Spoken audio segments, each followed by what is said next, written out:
이분 같은 경우에는 굉장히 큰 눈을 가지고 있지만 돌출형이어서 굉장히 크게 표현은 됐지만 쌍꺼풀이 조금 선명하지 않고 또 갖고 있던 쌍꺼풀이 자주 풀리고 겹주름이 다른 곳으로 생기는 점에 대해서 불만을 좀 가지셨던 분이고요. 추가적으로 여기에 이제 뒤쪽에 보면 눈꼬리가 조금 올라가기 때문에 답답한 느낌이 있어서 여기까지도 교정을 원하시는 환자분이었습니다. 겹주름이 생기는 이유는 주된 쌍꺼풀이 제대로 접히지가 않기 때문에 다른 부분으로 접히려는 힘이 이제 분산돼서, 그래서 계획은 절개를 해서 남는 피부를 일부 제거하고 확실하게 쌍꺼풀이 접히도록 하는 계획을 세웠고요. 뒤쪽은 디미트임 수술을 통해서 뒤쪽 면적이 조금 더 늘어나서 시원해 보이는 느낌을 만들도록 계획하였습니다.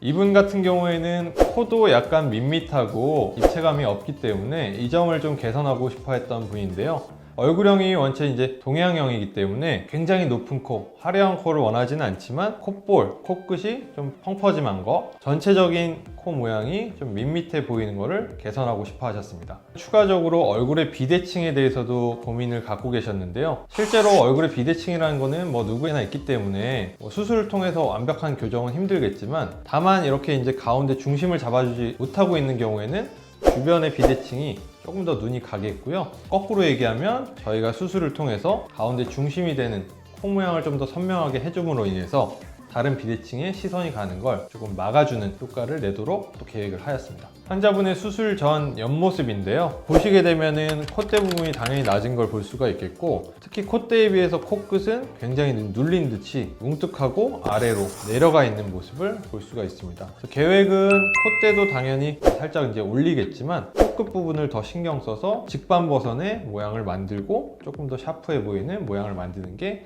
계획의 일부였습니다. 또한 옆모습에서 볼 수 있는 거는 눈 뒤쪽을 보시게 되면 이렇게 이제 위쪽으로 올라가 있기 때문에 특히 옆면에서 봤을 때 눈 뒤에 아래쪽이 좀 답답한 느낌을 볼 수가 있겠는데요. 뒷밑 힘을 통해서 입체적으로 커 보이고 시원한 느낌을 만들도록 계획하였습니다.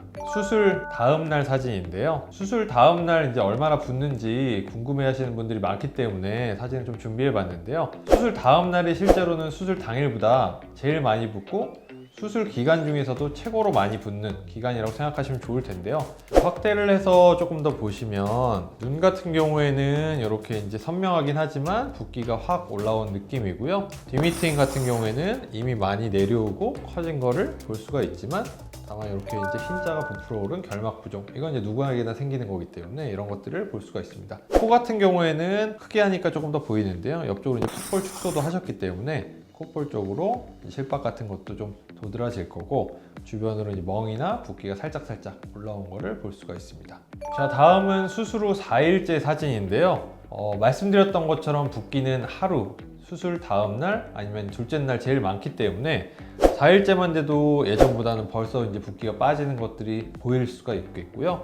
특히 멍 같은 경우에는 원래 진했던 멍이 옅어지면서 이렇게 누르스름하게 주변으로 퍼지는 게 보이게 되겠습니다. 이런 게 나타나는 거는 벌써 이미 멍이 빠지고 있다는 증거가 되겠고요. 이런 분들은 지금 시점으로부터 한 일주일 정도면 거의 다 빠진다고 생각하셔도 좋을 것 같습니다. 수술 후 2주째 경과가 되겠고요. 열흘째 보통 이제 부목을 제거하기 때문에 부목이나 실밥은 이미 다 제거가 된 상태고요. 붓기는 아직 눈 주변은 조금 남아있지만 약간의 메이크업을 하거나 조금 이제 꾸미시기만 하면 약속을 잡고 주변 분들 만나실 정도의 붓기가 남은 정도를 확인할 수가 있겠습니다. 코 같은 경우에는 눈보다는 붓기가 더 먼저 빠지기 때문에 이미 붓기가 거의 다 빠진 상태고요. 수술 전에 비하면 콧대도 훨씬 선명해 보이고 코끝이나 콧볼도 얇아져서 얼굴 전체에 중심이 잡히고 조금 더 입체감이 생긴 느낌을 이미 2주째부터 확인을 할 수가 있습니다. 자, 다음은 수술 전과 수술 후 2주째 한번 비교를 좀 해보면 눈 같은 경우에는 예전에 이제 겹주름이 졌던 게 이미 이제 다 사라지고 눈도 훨씬 쌍꺼풀만으로도 선명해진 느낌을 볼 수가 있겠고요. 눈 뒤쪽 아래쪽이 이렇게 이제 올라갔던 부분들이 거의 평행에 가깝게 내려왔기 때문에 눈 자체가 더 커 보이고 시원해 보이는 느낌을 확인할 수가 있습니다. 이분 같은 경우에는 눈이 원체 돌출형이고 크시기 때문에 조금 세미아웃 느낌의 화려하고 큰 느낌의 라인을 잡아봤는데요. 훨씬 예전에 비하면 눈도 더 커 보이는 효과도 있고 또렷하고 입체적인 느낌까지도 벌써 보이고 있습니다. 코 부분을 보게 되면 예전에는 조금 뭔가 밋밋하고 코끝도 벙벙해 보이는 느낌이었다 그러면 수술 후에는 조금 더 콧대가 살아있기 때문에 코끝도 날렵해 보이고 전반적인 이제 비율이 오똑해 보이는 느낌을 확인을 할 수 있습니다. 환자분의 2주째 사진을 사진만이 아니고 영상으로 좀 보여드리면 입체적인 느낌을 더 상세히 보실 수가 있을 것 같습니다. 수술 후 한 달째 사진인데요. 한 달이라고 하는 시점은 코는 이미 붓기가 빠져서 거의 다 끝난 시점이고요. 눈 같은 경우에는 접히는 구조이기 때문에 쌍꺼풀이 약간의 어색한 느낌이 남는 정도의 기간이라고 생각하시면 좋을 것 같은데요.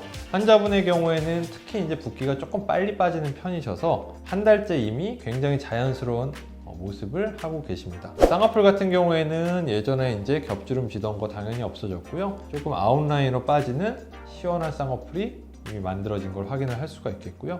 눈이 원체 크시긴 하지만 뒤쪽 아래쪽이 답답했던 거 이걸 뒷밑 트임으로 개선을 하셔서 뒤에 아래쪽까지도 이런 시원한 느낌이 배가가 된 걸 확인할 수 있습니다. 또한 코 같은 경우에는 예전에 비하면 훨씬 콧대가 선명해졌겠고요. 코끝도 훨씬 날렵해지고 콧볼 축소를 통해서 전체적으로는 입체감이 생기고 중심을 잘 잡고 있는 모습을 볼 수 있습니다.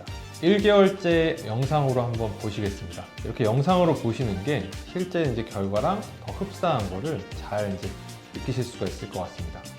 이런 자연스러운 사진에서 볼 때 굉장히 아름답게 변하신 거를 볼 수가 있습니다. 환자분 얘기로는 예전에 이제 이런 코의 중심이 안 잡혀서 비대칭스러워 보였던 얼굴도 조금 더 이제 시선 처리라든지 가운데 중심을 쏠리기 때문에 그런 것도 조금 덜해진 것 같다. 또한 이제 쌍꺼풀도 훨씬 선명해지고 크기가 충분하기 때문에 메이크업을 충분히 할 수 있어서 더 표현하기가 좋아졌다. 모든 결과가 조금 더 선명해지고 예뻐진 쪽으로 변해서 굉장히 이제 만족스럽다. 이런 얘기를 하셨던 환자분입니다. 자, 오늘은 이렇게 눈 절개 쌍꺼풀, 뒷밑 트임, 코 수술을 통해서 조금 더 아름다움을 찾으시고 조금 더 선명하고 입체적인 얼굴의 형태를 갖게 된 환자분에 대해서 설명을 드렸고요. 더 궁금하신 점이 있으시면 댓글로 달아주시면 저희가 답변 드리는 시간을 가지면 더 좋을 것 같습니다. 이상 성형외과 전문의 이종원 원장이었습니다.